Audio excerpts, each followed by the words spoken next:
بہت سال پہلے کی بات ہے کہ ایک عظیم اور عادل بادشاہ سلیمان کی سلطنت تھی جو اپنے انصاف اور فراست کے باعث دنیا بھر میں مشہور تھی۔ اس کے دربار میں دانشور، عالم اور فنکار ہر روز اپنی اپنی صلاحیتوں کا مظاہرہ کرتے تھے اور بادشاہ سب کی عزت کرتا تھا۔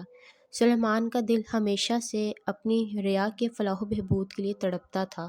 وہ اپنے محل کی بالکونی سے ہر روز شہر کا جائزہ لیا کرتا تھا، لیکن اسے ہمیشہ ایک سوال پریشان کرتا تھا: کیا وہ واقعی اپنی رعایا کی ضرورت اور مسائل کو سمجھتا ہے؟ ایک دن سلیمان نے اپنی سلطنت کے سب سے وفادار وزیر شمس الدین کو بلا کر کہا: شمس الدین، میں چاہتا ہوں کہ میں خود اپنی آنکھوں سے دیکھوں کہ میری بیوی، کہ میری رعایا کس طرح زندگی بسر کرتی ہے۔ میں چاہتا ہوں کہ میں بادشاہ کی پوشاک اتار کر ایک عام انسان کی صورت میں اپنی سلطنت کی گلیوں میں جاؤں۔ شمس الدین نے حیرانی سے کہا: بادشاہ سلامت، یہ تو ایک نایاب خیال ہے، مگر خطرہ بھی بہت ہے۔ آپ کے لیے خطرات ہو سکتے ہیں، سلیمان نے مسکراتے ہوئے جواب دیا۔ شمس الدین، جو بادشاہ اپنے لوگوں کے درمیان خود نہیں جاتا وہ انہیں کبھی سمجھ نہیں سکتا۔ میں ایک رات کے لیے ایک عام انسان بننا چاہتا ہوں۔ اگلی رات سلیمان نے بادشاہی لباس اتارا اور سادہ کپڑوں میں ملبوس ہو کر ایک عام آدمی کی طرح محل سے نکلا۔ گلیوں میں گھومتے ہوئے وہ لوگوں کی زندگی کا قریب سے مشاہدہ کرنے لگا۔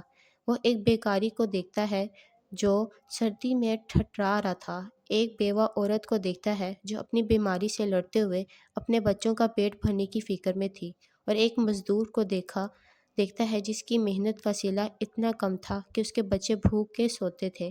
سلیمان کا دل بھر آیا۔ اسے سمجھ میں آیا کہ محل کی دیواروں کے پیچھے بیٹھ کر وہ اپنی رعایا کے دکھوں کو مکمل طور پہ نہیں سمجھ سکتا تھا۔ اچانک اس کی نظر ایک عجیب شخص پہ پڑی جو شہر کے مرکزی چوک میں کھڑا تھا۔ اس شخص کی آنکھوں میں ایک عجیب چمک تھی، جیسے وہ کوئی راز جانتا ہو۔ سلیمان اس کے قریب گیا اور پوچھا: اے بابا، تم کون ہو؟ بابا نے مسکراتے ہوئے کہا: میں تمہیں ایک سوال پوچھنا چاہتا ہوں، کیا تم جانتے ہو کہ آنکھوں کا اصل شہر کہاں ہے؟ سلیمان حیران ہوا اور جواب دیا: آنکھوں کا شہر؟ میں نہیں جانتا بابا۔ بابا نے کہا: آنکھوں کا شہر وہ جگہ ہے جہاں تمہاری آنکھوں کی حقیقت ظاہر ہوتی ہے، جہاں تمہاری بینائی تمہیں دھوکہ نہیں دیتی اور تمہیں ہر چیز کو اس کی اصل شکل میں دیکھتے ہو۔ سلیمان نے کہا: تو کیا وہ شہر یہاں کہیں موجود ہے؟ بابا نے خاموشی سے مسکرا کر کہا: تمہیں اسے خود تلاش کرنا ہوگا۔ جب تم اپنی رعایا کے دکھوں کو اپنی آنکھوں سے دیکھ لو گے، جب تم انصاف کو ہر گلی میں رائج کرو گے، تب تمہیں شہر کا راستہ مل جائے گا۔ سلیمان ساری رات ان الفاظ کے بارے میں سوچتا رہا اور اگلے دن محل واپس لوٹ آیا۔